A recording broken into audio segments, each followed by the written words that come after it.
In this video, we're going behind the scenes, and we're going to start with a question.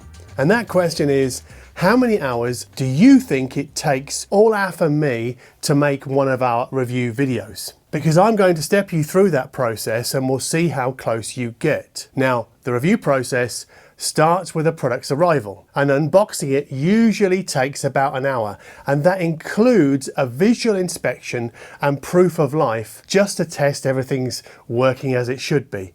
Because transit damage rarely occurs, but I do like to catch it early when it does. Now, once I've confirmed everything is fully functional, I set the product off to one side to sit in the review queue. Yes, there is always a queue, and it's generally one out, one in. Now, I've dealt directly with manufacturers since about 2016.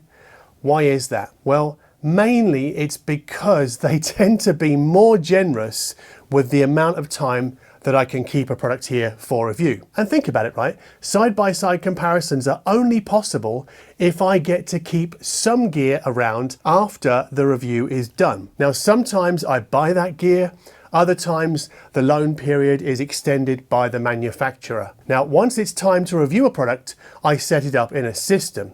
And that usually means ripping everything out behind me and wiring in a fresh system. But not until I've cleaned and dusted, because there's so much dust in this apartment, I don't know why. Now, that teardown usually takes roughly 3 hours, and it's only then can I really get to listening properly. However, I'm not going to count listening hours in this breakdown, as the number of hours tends to vary significantly actually between products. So, for example, a product with numerous points of connectivity will take a lot longer to assess than, say, a pair of loudspeakers. But then again, loudspeakers are where I sometimes go long on side-by-side comparisons. So anyway, our subtotal sits at 4 hours as we get into video production. Now, I have to write a video plan before Olaf can make the trip from Hamburg to Berlin or to Lisbon. So think of this plan as a very loose written review, but in bullet point form. And it's generally built around the listening notes taken during the preceding weeks, but it also features an extensive B-roll shot list. And that plan takes around 6 hours to put together. So now our subtotal of hours sits at 10 hours. And in case you didn't know, A-roll is me talking directly to camera like this, but B-roll is when we cut away to show a close-up of a product, or a product in the context of a system, or the room, or the product next to another product for a side-by-side comparison, or music choices. And you might wonder why we go to such lengths. Well, for me, video is the ultimate show and tell platform. Or rather, I tend to think of it as tell and show. So the way I see it, there's little point in talking about a product on video if you're not going to show what it is that you're talking about, right? And also the environment in which you listen, and with what ancillary gear, and with what music. So when we started making videos in 2018, I only wanted to make them where the quality of those videos, the production values, reflected the luxury nature of hi-fi gear. And I feel the same way today, because all hi-fi gear, no matter how affordable, is a luxury. So when Olaf visits for a B-roll shoot, I spend at least an hour setting up gear and dusting the surfaces before he arrives, because if it's going to go on camera, it has to be clean, right? And then I spend at least an hour tidying up after Olaf has gone, because more often than not, there's gear scattered everywhere. Very often it's piled up in my kitchen. And in between, we spend at least 4 hours shooting nothing but B-roll. And then a few days later, I'll spend another hour or so shooting roughly 10 extra B-roll clips, but with my motorized slider.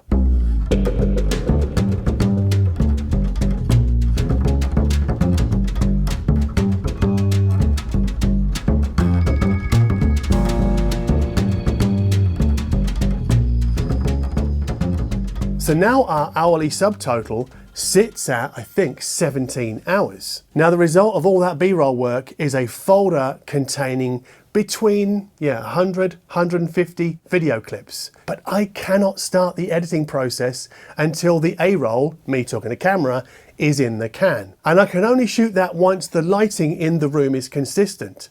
So that means either no clouds in the sky or a fully overcast day. Right now, I've got an hour before it becomes overcast again, but it's clear blue skies right now, which is why I'm going so quickly through this video. So yes, sunny, cloudy days are a no-go because the light in the room changes too often and too dramatically, and it makes the video look a bit shit. So once the weather is favourable, I ready the camera and the microphone, and I pick an album to talk about, and I make a coffee to hold as I speak, because holding something, I don't know why, it's my own personal psychology, it helps me relax when I'm talking to camera.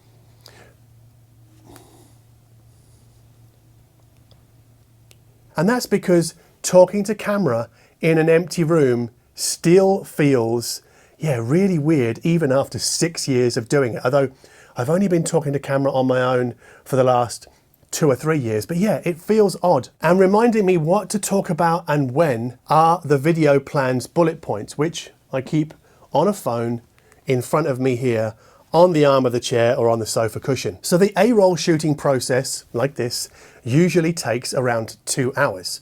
So that brings the subtotal to 19 hours. Now, Olaf colors this A-roll footage remotely using DaVinci Resolve's cloud service.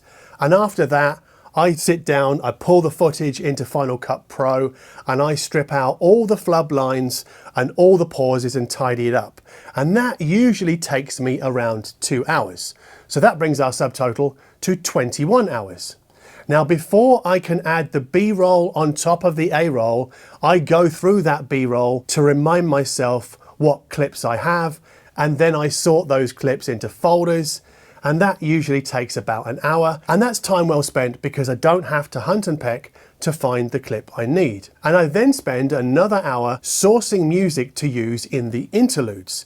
Now, the music is fully licensed from Epidemic Sound, so all of that, I think our subtotal is now at 23 hours, but by far the largest amount of time, a whopping 12 hours minimum, is spent laying the B-roll on top of the A-roll and cutting the interludes and adding the animations and the music. And each B-roll clip must be precisely placed on top of the A-roll, because I've learned over time never to cut away or to come back in the middle of a word because it's too jarring for the viewer. So now our subtotal sits at 35 hours. Now at this point, you might quite reasonably ask, if the video editing takes so long, why don't I just pay someone to do it? Now this is a good question, but there are 3 reasons why not. The first is I'd need an editor that understands hi-fi. So that means somebody who knows a banana plug from a coaxial socket or a bass port from a mid-range driver, and also maybe even Google Cast from Tidal Connect. And such people are rare. Reason number 2. When I started making videos for YouTube, Jana Dagdagan edited them, and a stint at Stereophile meant that she knew hi-fi and video editing, so a rare combination. But unfortunately, Jana and I would spend more time on the phone discussing possible edits and changes than it would take me to make those edits myself, which is why I eventually chose to do them myself. But the biggest reason I edit my own videos is that it gives me tremendous job satisfaction. I really enjoy the creative process of editing. Anyway, before the finalized edit can be exported and made ready for YouTube, I'll spend 2 hours tidying up the trickier jump cuts and tweaking the sound levels. And this includes a full run through before the export and another one once the file has been rendered to the hard drive, because sometimes Final Cut Pro's plugins can crash and you get that red screen of death. So now our subtotal sits at 37 hours. Now you might not know this, but a video's success on YouTube is largely determined by its packaging. So what I'm talking about there is the title and the thumbnail. Now that thumbnail obviously doesn't come out of thin air, it needs to be designed. And if we combine that design work with writing out the contents of the description box, we're looking at another 2 hours of work. So now we're at 39 hours of work for a single video.